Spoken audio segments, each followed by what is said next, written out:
It's moral stories. Woohoo!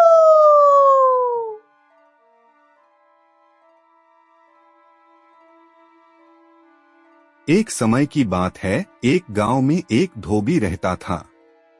उसके पास एक गधा था जिसका नाम मोती था।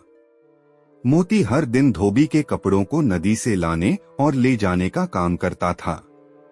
वह दिन भर मेहनत करता और अपने मालिक के साथ नदी किनारे कपड़े धोने जाता। हालांकि मोती को अपना काम बिल्कुल पसंद नहीं था। उसे लगता था कि वह बहुत मेहनत करता है, जबकि उसके मालिक को इसका फायदा होता है। एक दिन मोती ने सोचा, अगर मैं इस काम से बच जाऊं तो कितना अच्छा होगा। मुझे कुछ ऐसा करना चाहिए जिससे मेरा काम आसान हो जाए। वह सोच में डूबा रहता और एक योजना बनाने लगा।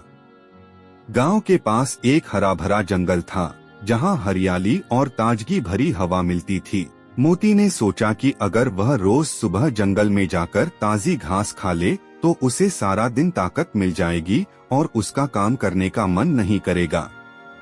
उसने अपने मालिक से छिपकर जंगल जाने की आदत बना ली। जब भी धोबी उसे काम पर ले जाता, वह जानबूझकर थका हुआ और कमजोर दिखाता। धोबी ने देखा कि मोती अब पहले जैसा काम नहीं कर रहा है। वह सोचने लगा, यह गधा तो अब पहले जैसा मजबूत नहीं रहा। मुझे समझ नहीं आ रहा कि यह अचानक इतना कमजोर कैसे हो गया। लेकिन धोबी ने इसे नजरअंदाज किया और सोचा कि शायद मोती अब बूढ़ा हो रहा है।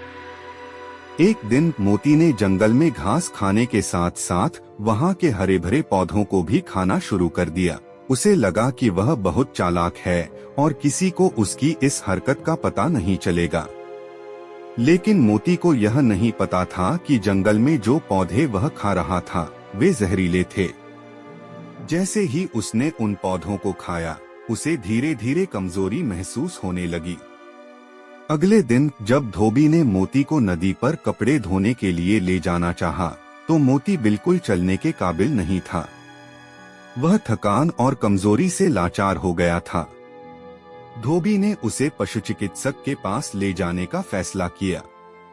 पशु चिकित्सक ने मोती का परीक्षण किया और पाया कि उसने जहरीले पौधे खा लिए थे, जो उसकी सेहत के लिए बहुत नुकसानदायक थे। डॉक्टर ने धोबी को सलाह दी कि गधे को आराम की जरूरत है और उसे केवल साफ सुथरी जगह से ही घास खाने देना चाहिए। धोबी को बहुत दुख हुआ कि उसका गधा बीमार हो गया है। उसने सोचा कि शायद उसने मोती का ठीक से ध्यान नहीं रखा। वहीं दूसरी ओर मोती को अब अपनी गलती का एहसास हो गया था। उसे समझ में आ गया था कि काम से बचने के चक्कर में उसने अपनी ही सेहत का नुकसान कर लिया। कुछ हफ्तों बाद मोती धीरे धीरे ठीक होने लगा।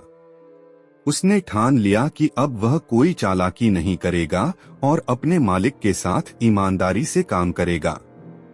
वह समझ गया था कि मेहनत से बचने का कोई फायदा नहीं, बल्कि यह खुद के लिए ही नुकसानदायक होता है। इस घटना के बाद मोती और भी मेहनत से काम करने लगा। उसने समझ लिया